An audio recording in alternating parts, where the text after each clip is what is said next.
जय भारत, मी शीतल. जागृती न्यूज मध्ये आपले स्वागत आहे. पाहुयाच्या विशेष घडामोडी. IIB के 10,000 से अधिक विद्यार्थियों को शासकीय वैद्यकीय महाविद्यालयों में MBBS के लिए प्रवेश। 11वीं 12वीं नीट और एम्स की संपूर्ण तैयारी के लिए महाराष्ट्र का एकमात्र IIB नांदेड़ और लातूर।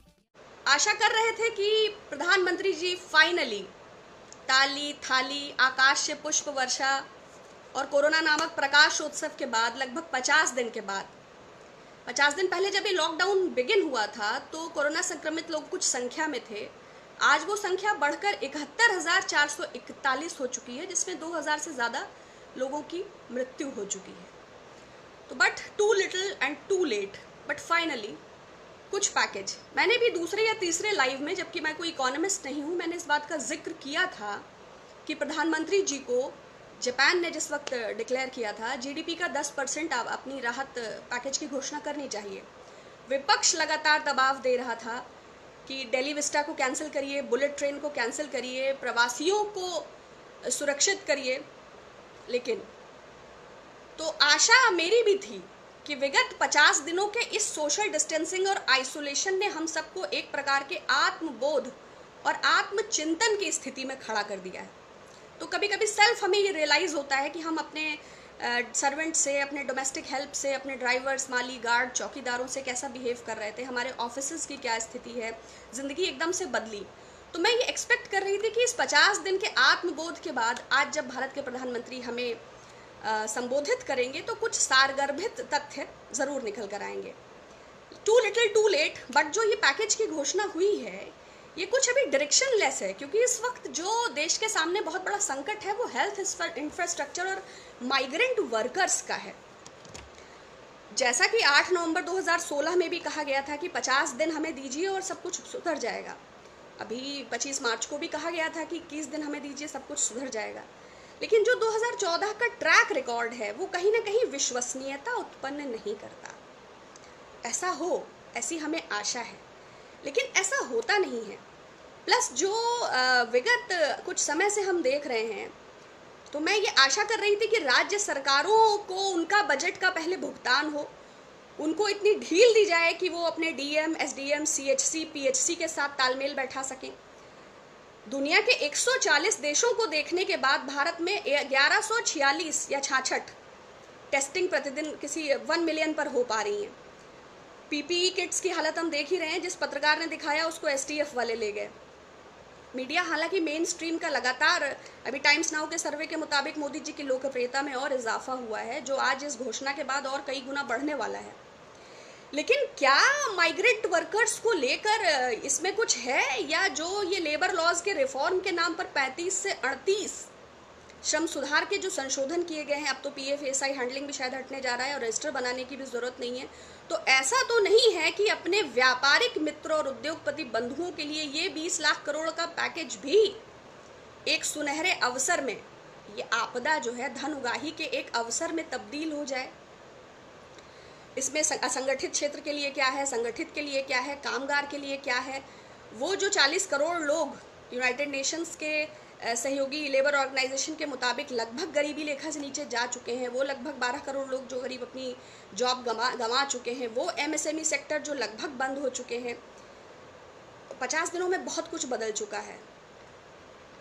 जब 3 घंटे 40 मिनट का वक्त देकर लॉकडाउन किया गया तो 65 lakh inter state migrant workers का थॉट नहीं था, मगर जब वाइन की शॉप्स ओपन की गई तो 48 आवर का टाइम दिया गया था।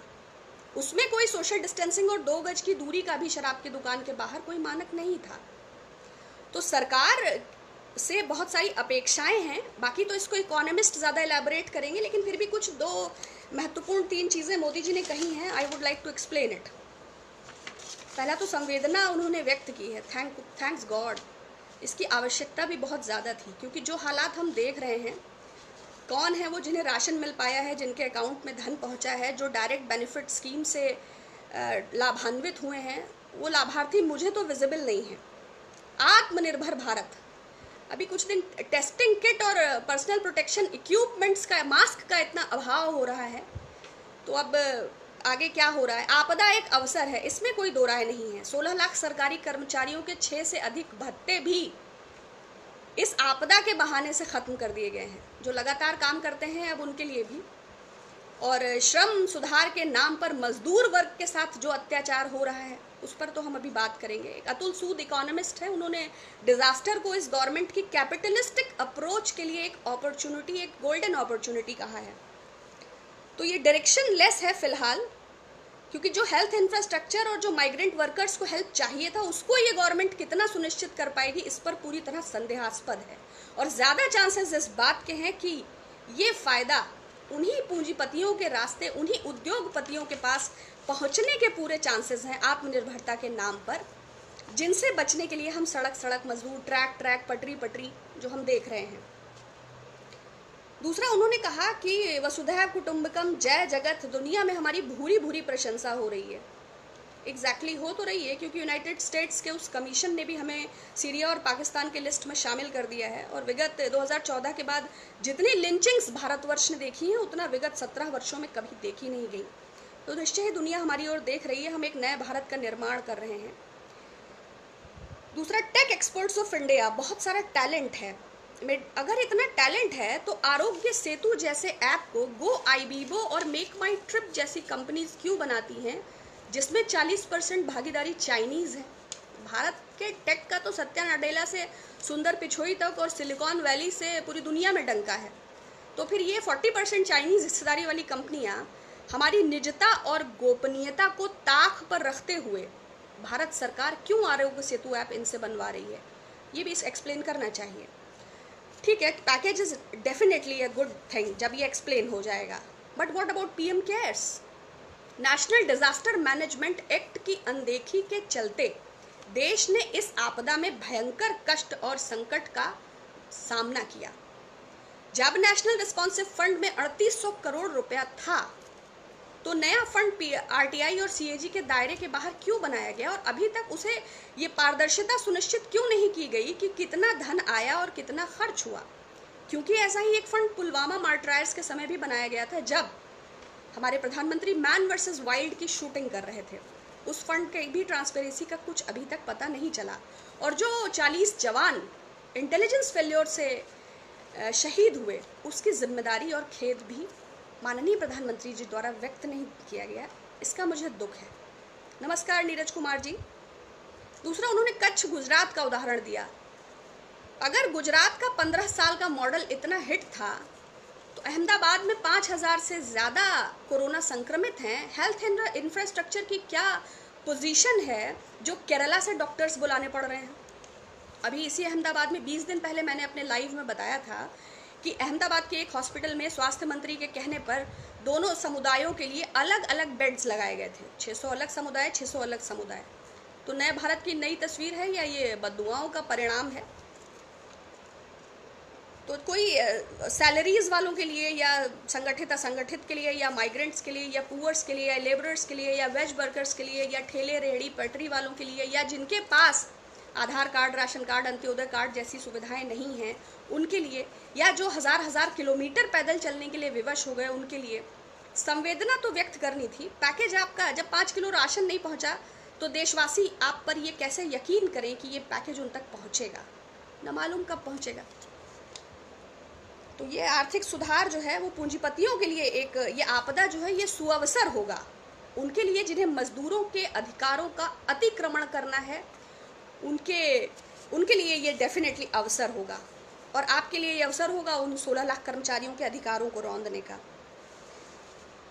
दूसरा, आपने महत्वपूर्ण बात करी, हाँ, तब जब कुछ सैकड़ों में कोरोना संक्रमित थे तो स्ट्रिक्टली लॉकडाउन का पालन किया हमने। आज जब ये संख्या 71,441 हो गई है तो आप श्रमिक ट्रेन चलाएं या जो भी करें, जो 400 राह में चले गए, जो ट्रक रेलवे की पटरी पर चले गए, जो बहुत हम लोगों ने भयानक सीन्स देखे हैं, वो जो हृदय विदारक चित्र, जो वेदना हमने देखी है, प्रधानमंत्री जी आपको उसका दुख व्यक्त करना चाहिए, ये नेसेसरी है। Regulations of employees and conditions of service act 1979 of industries, इस एक्ट के मुताबिक ये 79 है, wages, journey allowance, displacement allowance, जब ये प्रावधान है तो ये क्यों नहीं क्यों नहीं ये सुनिश्चित क्यों नहीं कर रही है सरकार? क्यों नहीं अलाउंसेस, क्यों नहीं डेली वेजर्स के लिए डिस्प्लेसमेंट अलाउंसेस? जब 65 लाख एक आंकड़े के मुताबिक इंटरस्टेट माइग्रेंट्स की संख्या है, तो सरकार इतनी बड़ी संख्या को कैसे इग्नोर कर सकती है? और एक सर्वे का एक डेटा है, मैंने बताया अनिल सूद इकोनॉमिस्ट, इन्होंने ये डेटा दिया है। 2018-19 के इकोनॉमिक सर्वे के मुताबिक 1/3 लोगों को न्यूनतम मजदूरी कानून के अंतर्गत ही नहीं आते हैं। श्रम मंत्रालय 2015 की एक रिपोर्ट है, कृषि एवं गैर कृषि क्षेत्र में 82% मजदूरों के पास कोई लिखित कॉन्ट्रैक्ट ही नहीं होता है। ये आपके पैकेज के दायरे में कैसे आएंगे? आपकी सरकार 6 साल से है। 77.3% लोगों को समय पर वेतन और छुट्टी मिलने का कोई प्रावधान ही नहीं है। आप जो रिफॉर्म्स लेबर लॉज में कर रहे हैं, उससे बंधुआ मजदूरी, ठेका मजदूरी और बाल मजदूरी को स्पष्ट बढ़ावा मिल रहा है। तीसरा, 69% लोगों को किसी भी प्रकार की कोई सामाजिक सुरक्षा ही नहीं है। आप किसको संबोधित कर रहे हैं? और इन हजारों लोगों को छोड़ दीजिए जो पलायन कर रहे हैं, 40% वो जो अपने स्थान पर रुक गए, उन्होंने किसी प्रकार का पलायन नहीं किया।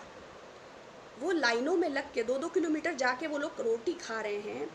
उनके लिए पारिश्रमिक, उनके लिए वेतन, उनके लिए भत्ते की हमें बात करनी थी, और हम मरने वालों के मुआवजे पर भी बात नहीं कर पा रहे हैं। ये देश का दुर्भाग्य है, ये देश के लिए दुखद है, और भारत के प्रधानमंत्री को इसकी जवाबदेही बनती है।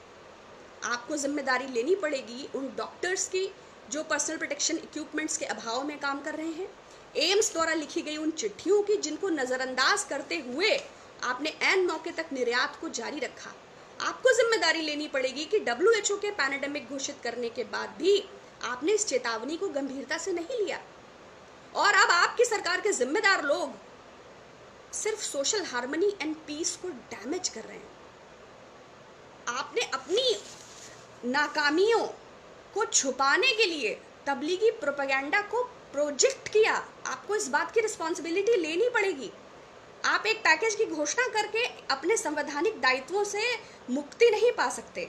आपको PM केयर्स की पारदर्शिता को प्रदर्शित करना पड़ेगा, ये आपकी जिम्मेदारी है।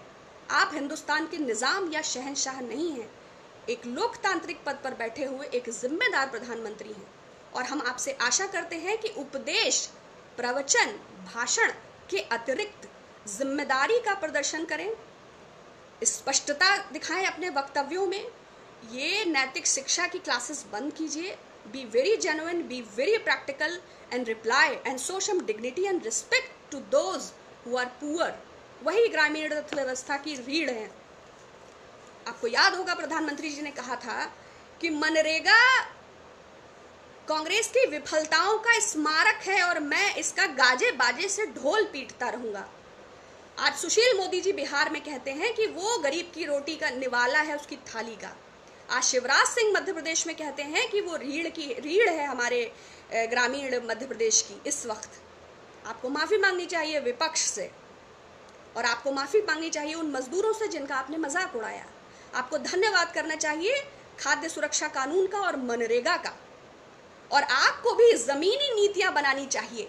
ये जो कॉरपोरेट प्रैक्टिसेस हैं, ये जो आपका ये जो चेहरा कैपिटलिस्टिक अप्रोच इस श्रम सुधार कानून की आड़ में आ रहा है, आपको इसके लिए शर्मिंदा होना चाहिए। ये आपका देश है, देश ने आपको प्यार दिया है, आपका चयन किया है, आपको शिखर पे बिठाया है, आपको लोकप्रियता के आकाश पे बिठाया है। आप देश के साथ ऐसी गद्दारी, ऐसी दुर्भावना कैसे रख सकते हैं? वो मजदूर 200, 400 किलोमीटर चल के आपके लिए वोट डालने गए थे, आपने उन्हें रोटियों पे मोहताज कर दिया, आपने उन्हें तबाह कर दिया, आपने उन्हें बर्बाद कर दिया। आपको इसकी जिम्मेदारी लेनी पड़ेगी। सिर्फ घोषणा करके आप अपने कर्तव्यों से इतिश्री नहीं कर सकते। बहुत धन्यवाद। मैं आशा करती हूँ आप लोगों की तरह। नमस्कार आयुष जी, नमस्कार अहमद जी, नमस्कार चंदन जी, नमस्कार अमित कुमार जी, अंकुर सिंह जी।